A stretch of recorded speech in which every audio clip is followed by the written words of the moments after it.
Hi everyone, just want to do a quick run through of the student examples that I've provided for you.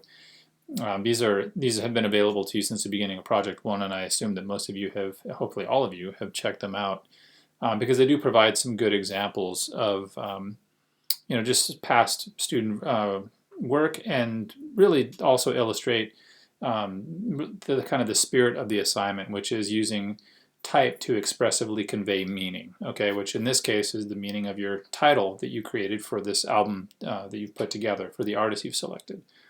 And so, the titles they can be simple titles, but they should be ideally expressive in their just by nature, okay, because that's going to provide more opportunity for you to be expressive in your title treatment. So the other thing too is to, I was surprised how many people were doing just like a white background with some basic black type on it. And using purely black and white can be a really great thing, but you want to think about how to best use the space of the album cover, and maybe sometimes instead of a white background, the black background, and reversing the type out in white is a better call because it gives you more visual weight instead of making things look too light. Now, if you're trying to convey a sense of levity or lightness, then that's fine. But sometimes things look just underdeveloped, and I just want to make sure that we're fully developing and exploring all the options here. Because ideally, in the comps phase, in the digital comps phase, your artwork should be on its way to done, really. So I saw a lot of very early digital kind of preliminary stages, and we're actually getting pretty close to the due date, so you want to be developing those further, okay? So I'm just going to walk through these real quick and kind of talk about them. So you'll notice in this first one, again, with the project constraints, you're dealing with black and white plus one color, okay? And in this case, we do have black and white plus one color. The accent color actually is kind of dominating here. So it becomes maybe less of the accent color and more the dominant color. As I said in the project overview, if there's a case you want to make for that, so like, for example, this student approached me with her consideration and said, hey, I really want to drive with the red, it still stays within black and white and red, but can I do that? And based on her concept, interestingly, this was a student from Ukraine doing, this is a Ukrainian band, and it seems very fitting, especially these days. But it made sense for this. Okay, so I was fine with that. And you can see that there's a clear meaning here. The idea of love is in a neutral typeface, kind of. One thing to consider is when you do use something like decorative or like a display font, as you see here with war, you don't necessarily want to use another display font on top of that, okay? Because they'll start to fight each other for attention. So this was really well done. I mean, number one, it's appropriate for the word love here, but it also lets war really be the dominant sort of display or decorative typeface, okay? So if you go with one decorative, consider going neutral with the other. And what she's done is taken the same typeface for love and then set the band's name in that, okay, which was a good idea. And so then there's some lyrics screened in the background here as kind of just to underscore some of the meaning, okay? And you can see, so one of the things I also mentioned is doing side A and side B, or side 1 or side 2, or whatever you want to call each side, so there's a clear distinction between them. Also, you have to have the hole in the middle because that's where the record goes onto the turntable, and I see a lot of these, a lot of the examples didn't have the hole in the middle, so you have to design around that. So something to think about. So in this case, she didn't want to do side A or side B or 1 or 2. She wanted to do side love and side war. Okay, so it makes sense for this. All right, and then you can see how it plays out in the comps, the mock-ups here. Okay, and you want to make sure you submit all your work in the mock-ups like these. And the tote here. Now, one thing I would have done is I would have unmasked the type, taken it out of the square for the t-shirt. I think that would have worked better. I also would have gone smaller. You can see she reversed it here and actually used the white for the Spotify player background.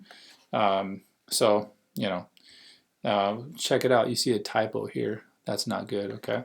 So make sure you check all your type and all your spelling and everything too. Here's the parts list. Please make sure that you do include this. This is the breakdown of the project, and it shows all the visual elements in the cover, which should all be typed. So remember, there are no images or no graphic elements that aren't typed. Now you can use type and create graphic elements, but you're only using type. So your parts list page should basically show me everything that's involved in the layout. So you can see the difference of, here's where the typeface started, okay? And she modified it here. She thickened it up. She scaled it, obviously. She compressed it a little bit, which now, in this case, what you never want to do is distort your type vertically or horizontal. You never want to pull it out of proportion. And in this case, by thickening it up and actually pushing it together a little bit, it actually benefited because this particular typeface is so distorted as it is that in this case, you can see here it didn't do a lot of harm. But like if I took this and did the same thing, it would look really bad. Okay. Either way, you want to make sure, even if it is a decorative or display typeface, it's got to still look like it's in proportion to a degree. Okay. So you can see that's how that works there. Here's another one, only black and white, and actually using a pretty analog process like Xerox machines, and really going with this more analog feel. Okay, this sort of combination of analog and digital, and did a nice job actually showing the two record sides with the songs on each side with the title and all that. And this idea of segregated rhythm machine, which was his own original title, and that's where his concept came from, playing off the idea of black and white and the opposites, also connecting to the technology or lo-fi components here, kind of combination of that digital and analog, and then the mock-ups and all those elements. Okay, and yeah, you can see that here on the he kind of goes through the process because he did this by by hand in a lot of it, and then showed how he used the copy machines and walked through it and then set all the type and scanned it back in. Okay, so that was kind of cool. This one here, Sugar Sugar, it looks sticky and sweet and goopy and obviously makes sense. And it's not just, she did a good job here by not simply just taking the type and setting it up on the page and saying, okay, I'm good. She customized it, had it drip down from one type, from one word into the next. Simply put the artist name. Remember, you have to include the artist name. I saw several examples without the artist name as well. So you have to have the artist name. Has her side A and B, does list the songs here. I'm not requiring that you list the songs on each side, but that's something to think about. Really love how she played on this idea of the side A kind of dripping down into side B. That was really smart.